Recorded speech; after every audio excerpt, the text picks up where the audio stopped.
Hey guys, welcome back to M40 Hobbies. My name's Matt and today we're going to be taking a first look at the Harder Steenbeck Ultra 2024 airbrush that I got as a present from my parents. Thank you, Mum and Dad.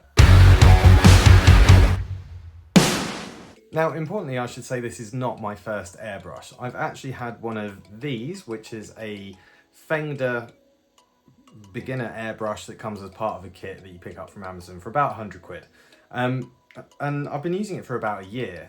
And it's done me pretty well, to be honest. I've been painting up some base coats on my new Raptors army, and it's allowed me to kind of do basing, highlights, and some Zenithal priming as well. So overall, I've kind of been pretty happy with it. It's taught me the basics. But the Ultra 2024 really is billed as a kind of great airbrush, not only for beginners, but for those scaling up to kind of intermediate. And that's exactly the kind of journey that I want to go on with my airbrushing. So I'm going to be taking a look at the main features that come along with the airbrush and looking really to see whether it'll help me level up my hobbying. And I'll give it a go at the end of the video as well. So you can see I haven't opened this at all yet. So you're going to see a real kind of first impression. Now the first thing I thought was a bit weird with this, it comes with a 0.45 needle, which if you know anything about airbrushing is quite large. So a lot of fine detail work you do with a 0.15, that crappy Fengder is a 0.4, and generally speaking they say that the larger the needle, the less fine detail you can do.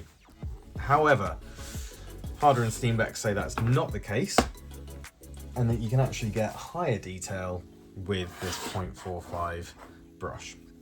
So here is the case out of its sleeve, and you can see it's quite nice. I'm going to open up these briefcase style catches, and this is the airbrush itself. Nice. So you can see it comes with the quick connect fitting here. I don't have a quick connect hose, so I'm probably going to need to buy one of those, but I imagine if I unscrew the quick connect fitting, I could quite easily screw my new airbrush to my existing hose. So there you go. That's easy enough to do. So that will fit onto a standard, I think 1/8 of an inch fitting that is. It's quite heavy, feels very sturdy, very well built. The cup up here comes separately. You can see it just sort of doesn't even clip, it just kind of push fits into there, and it's got a nice chamber. You can see all the way down to the airbrush needle.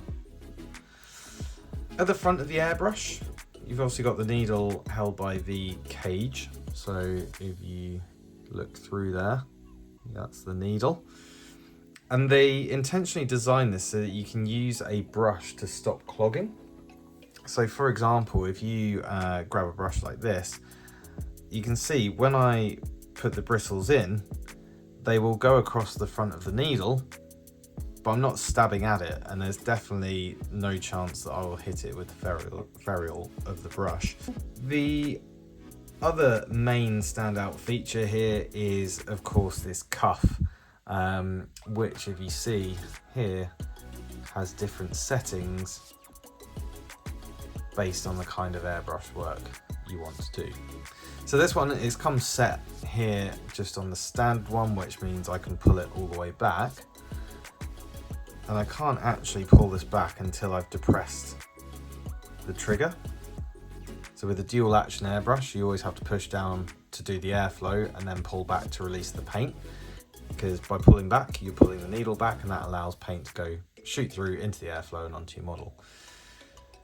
So I can't actually pull this back until I've pushed it down, and then I can pull it back. So that's pretty cool.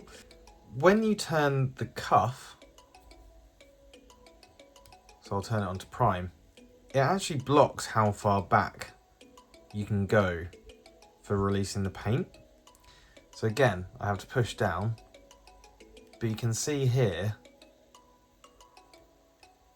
it actually stops me from pulling back too far. So that'll stop me from flooding the airbrush with too much paint, which is super useful. So for priming, you'd want the most airflow, and actually for basing, I can see here, I was wondering how it did this.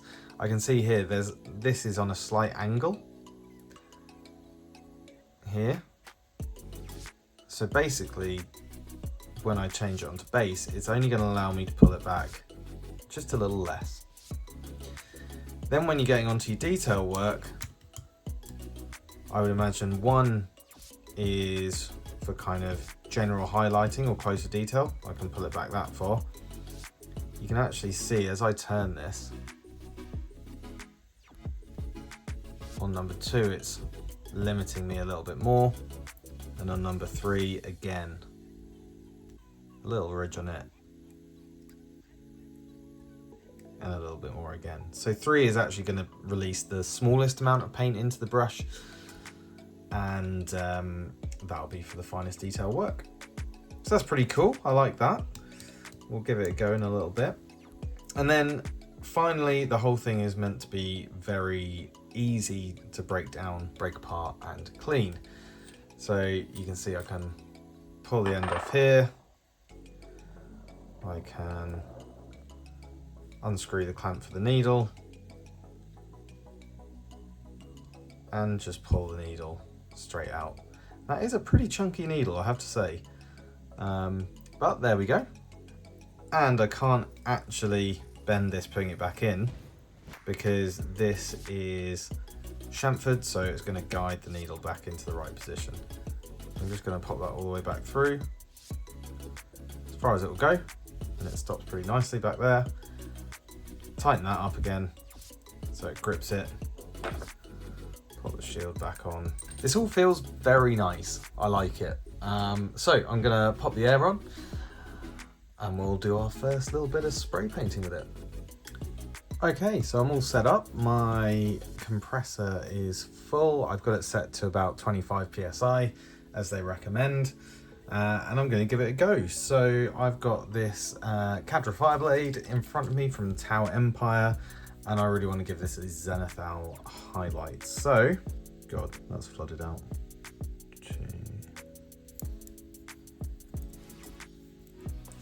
So I've got it set to setting number 1, which is what they recommend for a Zenithal highlight, and I'm just going to start from the top and gently pulse and see how I get on.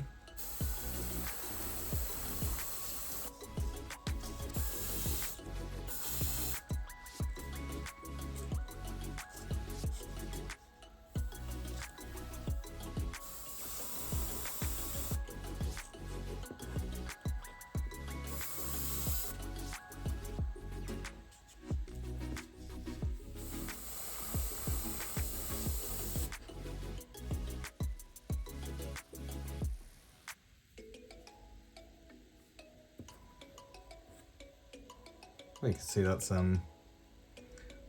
doing a pretty good job already. Quite happy with that. I'm just going to turn it now onto setting number 3, which is supposedly the finest detail, so this shouldn't let me go back too far. I can feel it's not. And I'm just going to try and pick out some highlights here.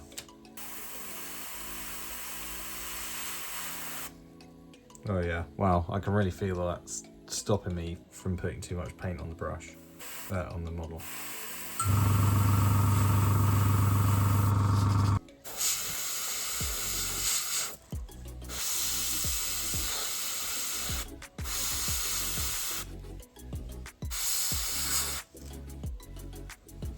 So there you have it. I have unboxed and given my first thoughts and my first try of the Ultra 2024 airbrush from Harder Steenbeck. Now importantly, I kind of wanted to answer that question that I had at the start of the video of whether it was any better than this Fender. Now I'll be honest, the build quality of these two really doesn't compare. I can now feel how kind of cheap and basic and standard this is. This feels a much better quality bit of kit, as you'd expect, but it's always reassuring to know that. I also love how easy this is to maintain. So this grill at the front in particular is absolutely standout. It's such a great invention, and there were a couple of times when I was using it just now where I felt like I needed to give the nozzle a quick clean, and this just made it so easy. On the old Fender, I was having to strip it, take it back, take the needle out, clean the needle, and then pop it all back together again. And even then, I was really nervous about cleaning the front of it in here as well. Whereas on this, it was just super easy. The other thing I'll say for kind of cleaning and maintaining it is that the quick connect hose, I'm sure, will be an absolute game changer. So I'm going to order one on Amazon right now and get it hooked up with this airbrush. But that's just going to make it super quick and easy to clean as well. But without a doubt, the standout feature of this airbrush is this cuff that really teaches you how to use the airbrush properly. Already, I can tell it's teaching me the right trigger action because a couple of times it felt quite uncomfortable, but that's me learning how to use an airbrush properly. And I'm really looking forward to getting to grips with it a little bit more as I continue using this airbrush. So overall, I'm really excited about this airbrush, and I definitely think it's worth the upgrade from the starter kit that I had. Really looking forward to getting to use it a little bit more as I continue to develop my airbrushing skills. I'm sure you'll see some of the results in future videos to come. Until then, I'll see you next time. Cheers. Bye.